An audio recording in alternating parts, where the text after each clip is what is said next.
Assalamualaikum warahmatullahi wabarakatuh. Innal hamdalillah nahmaduhu wa nasta'inuhu wa nastaghfiruh wa na'udzu billahi min shururi anfusina wa min sayyiati a'malina.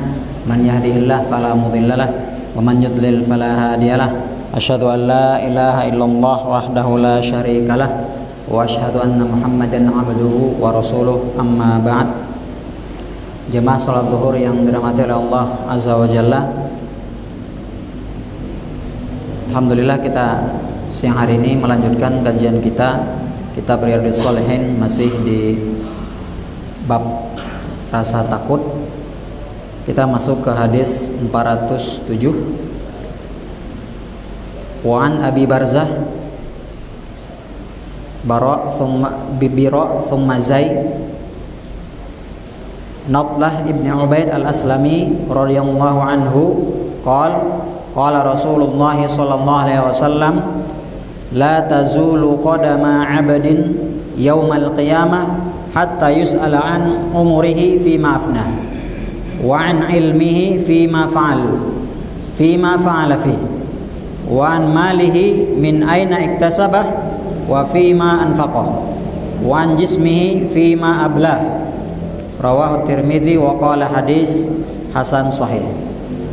Jamaah rahmati Allah Azza wa Jalla, kita hari ini akan membahas hadis yang diriwayatkan oleh Abi Barzah,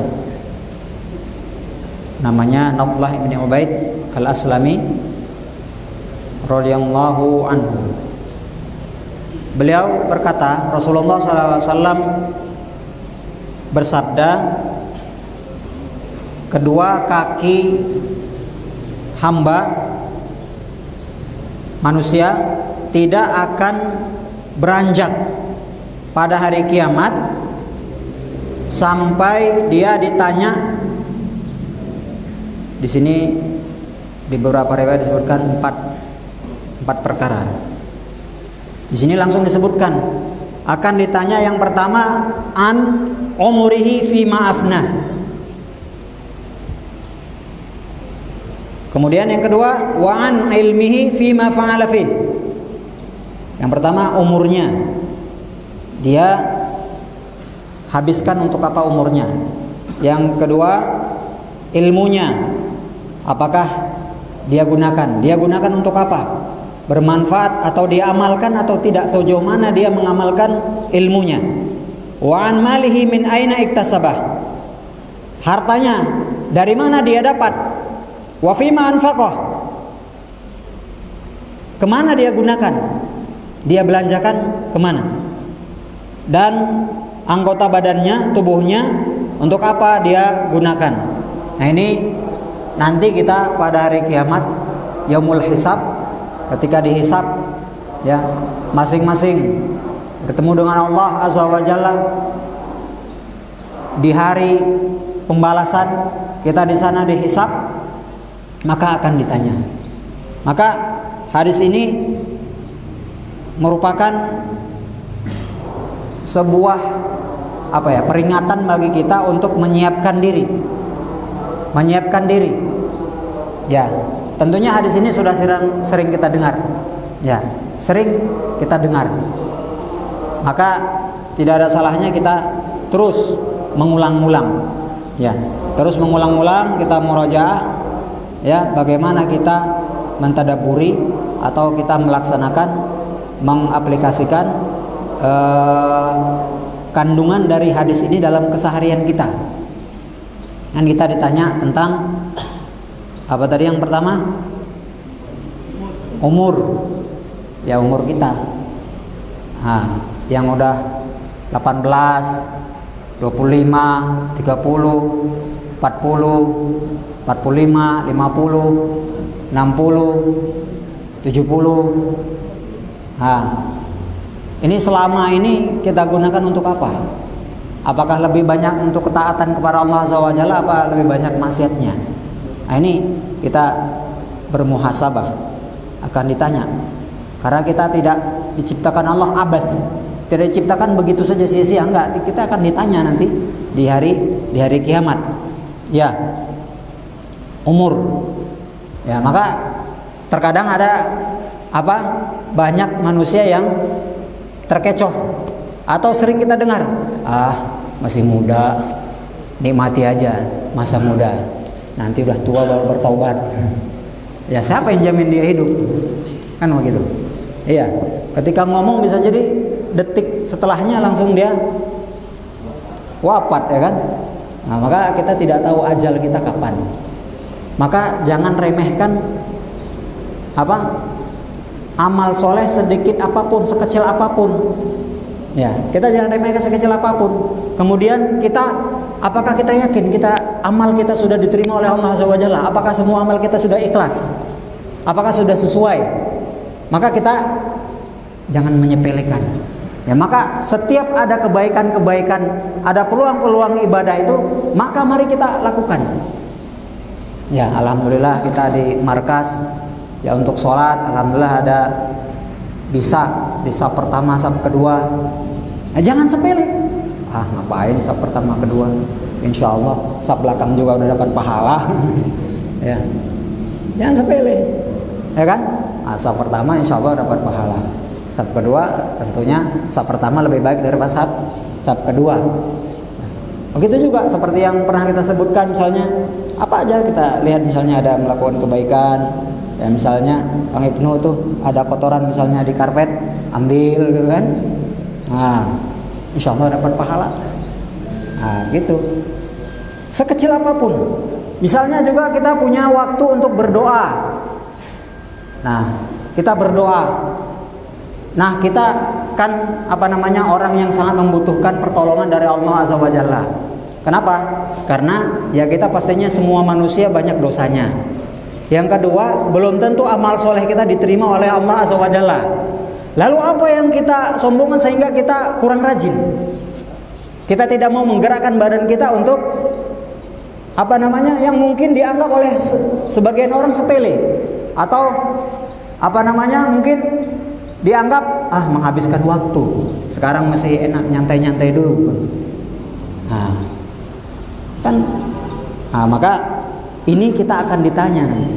Maka mudah-mudahan ketika ditanya kita bisa sudah mempersiapkan jawabannya. Maka Nabi SAW memberi bocoran, contekan, ya kan? Rasulullah SAW memberi contekan. Ada yang ditanya. Yang pertama tadi tentang umurnya. Ya, apa yang telah dia lakukan dalam kesehariannya, dalam kehidupannya selama ini. Kemudian selanjutnya yang kedua adalah ilmunya. Ilmunya dimanfaatkan atau tidak, bermanfaat atau tidak ilmunya. Kita sudah tahu misalnya sholat sunnah itu mendatangkan pahala, menutupi kekurangan sholat wajib. Ya, maka mari kita rajin untuk sholat sunnah, gitu kan, 2 rakaat, nggak lama, 5 menit, paling lama 5 menit ya, Sunurdin. Ya, nggak lama. Qobliyah, ba'diyah, ya. Ini insya Allah bisa memberikan keringanan kepada kita nanti di akhirat, karena kita sudah mempersiapkannya. Nah, ini contekan kedua dari Nabi SAW. Ya kan? Ilmunya itu bermanfaat atau tidak? Dia tahu sholat sunnah, menutupi amal wajibnya, dia lakukan atau tidak? Berarti ketika kita kurang rajin dalam melakukan ibadah sholat sunnah itu, berarti seolah-olah kita tidak butuh pahala, atau seolah-olah kita sudah menganggap sholat wajib kita itu sudah sempurna, atau sholat wajib kita itu sudah diterima oleh Allah. Padahal kita tidak jamin, ya, tidak bisa yang menjamin, ya, kecuali Nabi SAW, beliau yang sudah diampuni oleh Allah Azza wa Jalla. Selanjutnya adalah hartanya. Hartanya dapat dari mana? Maka kita perlu hati-hati, ya, jangan sampai ada yang masuk ke dalam tubuh kita itu harta-harta yang haram, ya. Kita hati-hati terkecoh, jangan sampai yang menganggapnya yang riba-riba gitu kan, atau yang mencuri. Tapi ternyata kadang ada kita mengambil hak orang lain tanpa disadari. Nah, makanya hati-hati. Misalnya ada hak kita, porsinya segini, kita ambil lebih.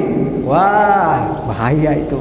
Kalau ada orang lain yang kurang, karena kita mengambil lebih banyak. Nah, apalagi misalnya kita bisa mengambil barang orang lain. Nah, makanya sekarang kita perlu hati-hati riba, ya. Riba itu sangat banyak. Nah, makanya mungkin kalau kita perlu ini ya banyak nanya-nanya kan. Ada dulu Ustadz Irwandi, ahli fikih gitu kan, fikih kontemporer, ahli muamalat.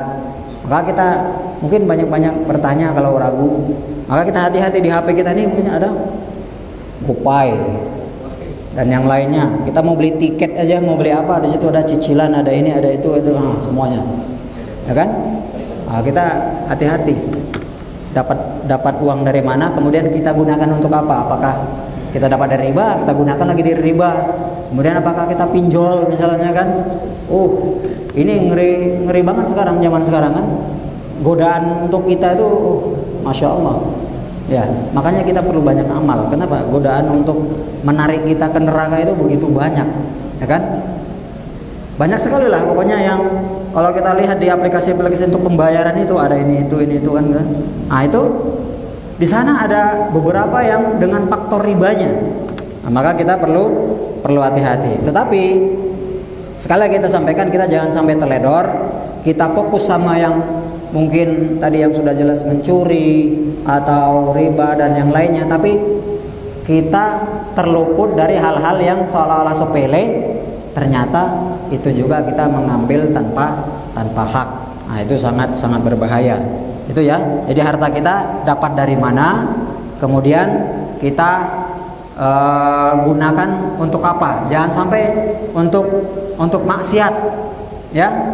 Nah, misalnya asal tiket mah, hati-hati. Jangan sampai beli HP untuk ya misalnya komunikasi dengan lawan jenis, pacaran, atau kita beli hal-hal yang lain. Ya, kita beli hal-hal yang lain yang itu merupakan kemaksiatan.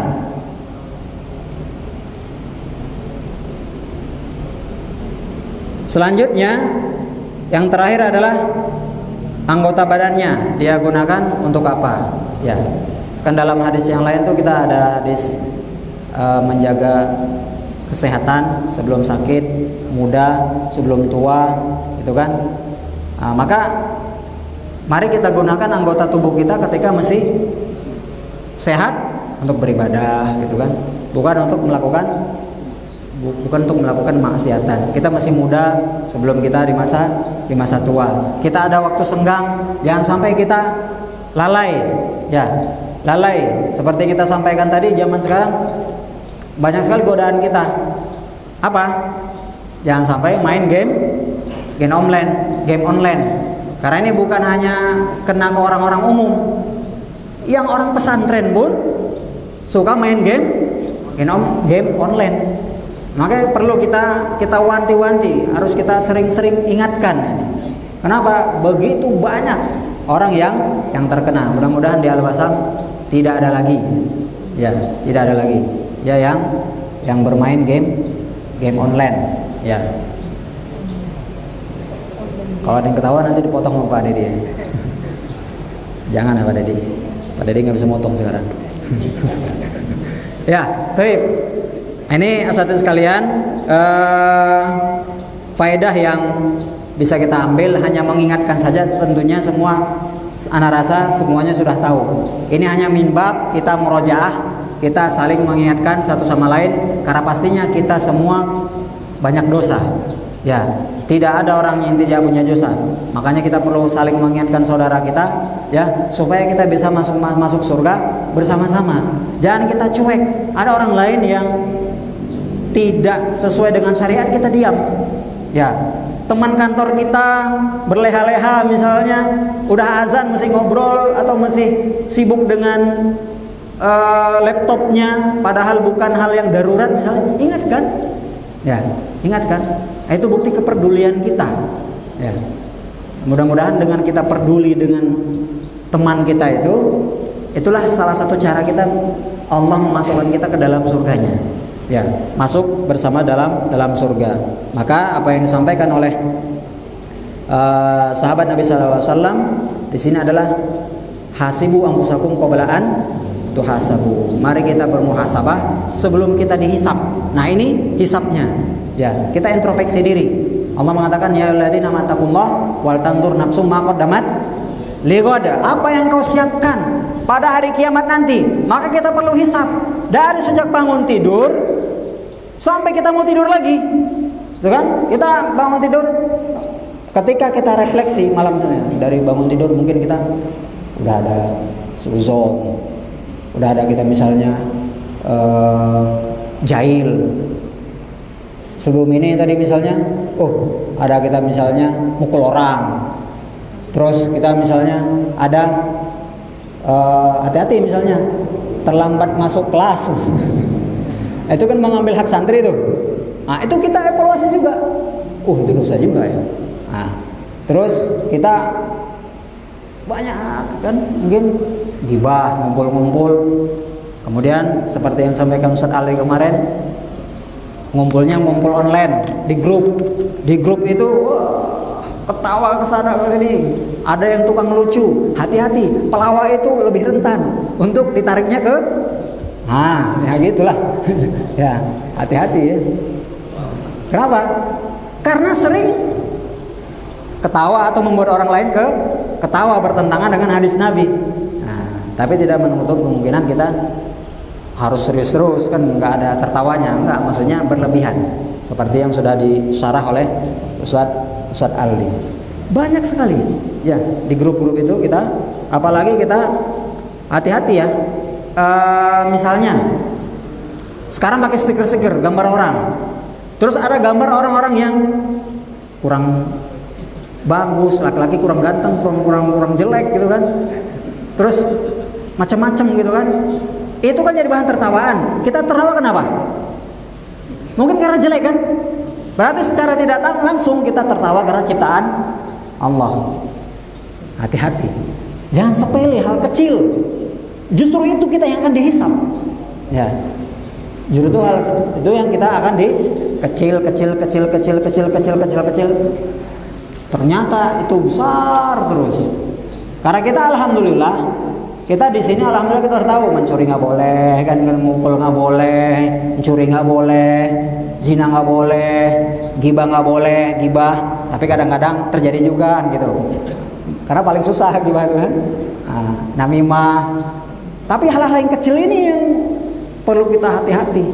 Makanya kita hisab. Setelah kita hisab, lalu kita hitung kebaikan kita. Apa nih untuk nutup yang tadi kesalahan ini? Kesalahan gibah apa? Kesalahan tadi yang terlambat apa? Kesalahan tadi yang dosa ini apa? Kita hisab. Karena kata Ibnu Katsir ya, dan kata Hasan Al-Basri, bagi orang yang sudah menyiapkan, dia sering menghisab dirinya, maka insya Allah nanti yaumul hisab akan ringan baginya. Ya, itu yang dikatakan oleh Ibnu Katsir dan Hasan Al-Basri rahimahumallahu taala. Jemaah yang dirahmati Allah Azza wa Jalla, ini mungkin yang bisa saya sampaikan. Semoga Allah memberikan keistiqomahan kepada kita di dalam kebaikan dan memberikan taufiknya kepada kita untuk bisa bermuhasabah dan kita berusaha untuk menutupi kekurangan kita. Ini yang bisa saya sampaikan, mudah-mudahan bermanfaat. Apabila ada yang kurang berkenan mohon dimaafkan. Wassalamualaikum warahmatullahi wabarakatuh. Subhanakallahumma bihamdika asyhadu an la ilaha illa anta astaghfiruka wa atubu ilaik. Assalamualaikum warahmatullahi wabarakatuh.